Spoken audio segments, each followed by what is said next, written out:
그 다음 청구범위 해석을 해야 되는데 청구범위 해석은 어떻게 하는 거예요? 청구항을 기준으로 하고 발설을 참작한다. 그죠? 특허 요건 판단할 때랑 보호범위 판단할 때랑 다 똑같이 청구항을 기준으로 하고 발설을 참작하는데 요건 제한 해석 안 되고 요건 제한 해석 되는 거예요.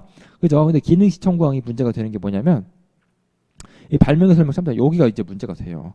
아시겠죠? 그러니까 여러분들이 이제 잘 모르는 게 뭐냐면 발명의 설명 참작을 하는데 제한 해석을 안 하는데 이게 뭐가 다른 건가요? 발명의 설명을 참작하는 거랑 제한 해석을 안 하는 거랑 뭐가 다른 건가요?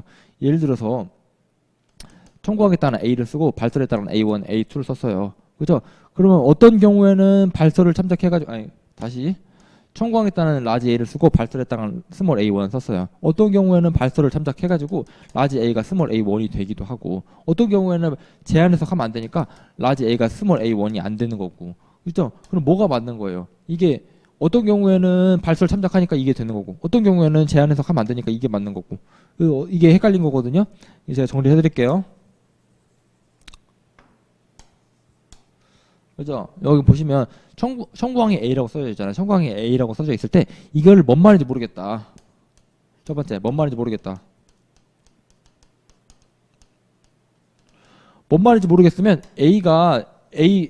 라지 A가 스몰 A1이 되는 건 이건 발명의 설명 참작이에요. 됐죠? 근데 여기서 뭔 말인지 알겠다.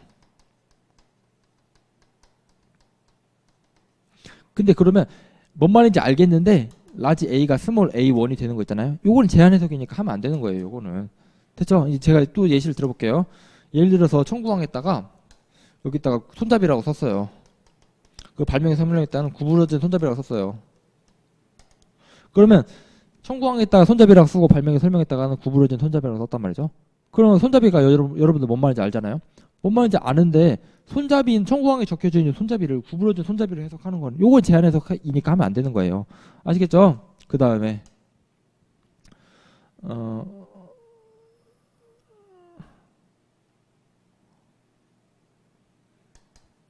청구항에다가 MAC라고 쓰고 발명에 설명했다가는 MAC는 메탈 아미노 클레이입니다. 이렇게 썼어요.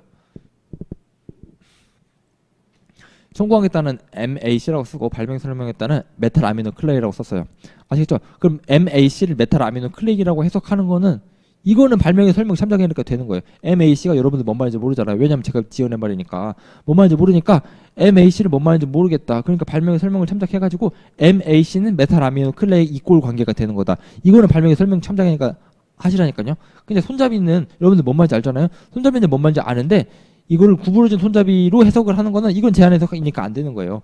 그러니까 이꼴 관계라고 하면 제한 해석이니까 안 되는 거예요. 아시겠죠? 그러니까 이거를 여러분들이 그러니까 그거를 시험 답안지에다가 뭔 말인지 모르겠다, 뭔 말인지 알겠다 이렇게 쓰는 거는 촌스럽잖아요. 그러니까 그 좀 배운 사람들은 뭐라고 쓰냐면 이게 이르적으로 해석된다. 이르적으로 해석되면 이르적으로 해석된다, 다의적으로 해석된다 그렇게 말을 해요. 아시겠죠? 좀 배운 사람들 그렇게 말해요. 그러니까 여러분 답안지에다는 이르적으로 해석된다, 다의적으로 해석된다 그렇게 해야 되는 거예요.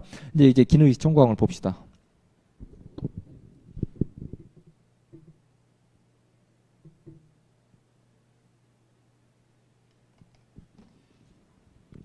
기능식 청구항을 볼게요. 공지된 게 A1이에요. 그 다음 출원된 건 청구항 A 발명에 설명했다가는 A2를 썼어요. 그죠? 그러면 여러분들 이르적으로 해석되면 어떻게 되는 거예요? 이 청구항 A가 청구항에 적혀있는 A가 이르적으로 해석된다. 일의적으로 해석이 되면 그죠? 이거를 A는 A, 스몰 A2 이렇게 할 수가 없다니까요. 요거는 제한 해석이라니까요. 이르적으로 해석이 되면 그러니까 청구항 A예요. 그냥 그죠? 이게 하위 개념이 공지되어 있고 상위 개념을 추론했으니까 이건 신규성 연결이잖아요. 그죠? 근데 만약에 다의적으로 해석이 된다. 다의적으로 해석이 되면 어떻게 되는 거예요? 이 청구항 A가 다의적으로 해석이 되니까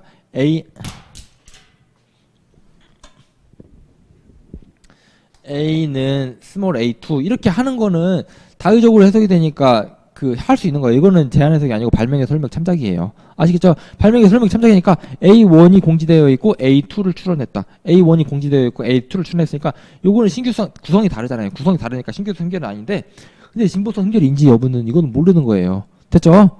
그 다음에 만약에 청구항에다가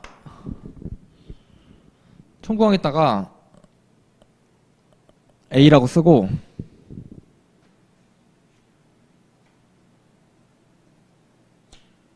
발명기 설명했다가는 A2라고 썼어요. 그렇게 해가지고 등록이 됐어요.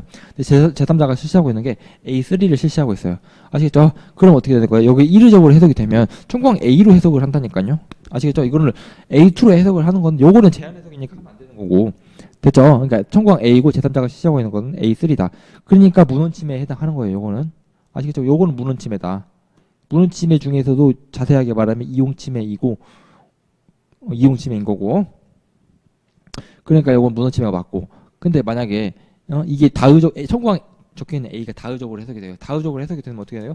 다의적으로 해석이 되니까 이걸 라지 A를 스몰 A2로 해석하는 거는 이거는 제한 해석이 아니고 그 발명의 설명 참작이에요. 아시죠? 발명의 설명 참작이니까 해도 되는 거예요. 발명의 설명 참작하니까 여기 라지 A가 스몰 A2가 되는 거예요. 이게 라지 A가 스몰 A2가 된다.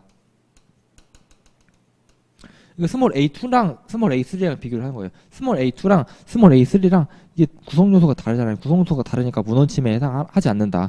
문헌 침해에 해당하지 않으나 이게 균등 침해인지 여부는 모르는 거예요. 이거는 모르는 거예요. 됐죠? 이렇게 딱 정리를 해버렸어요. 기능시 청구항에 대해 가지고 그러면 여러분들 답안지 어떻게 써야 되는 거예요?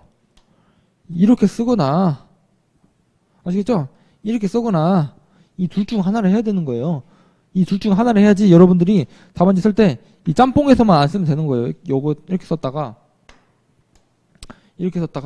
이 짬뽕만 안 하면 되는 거예요. 아시겠죠?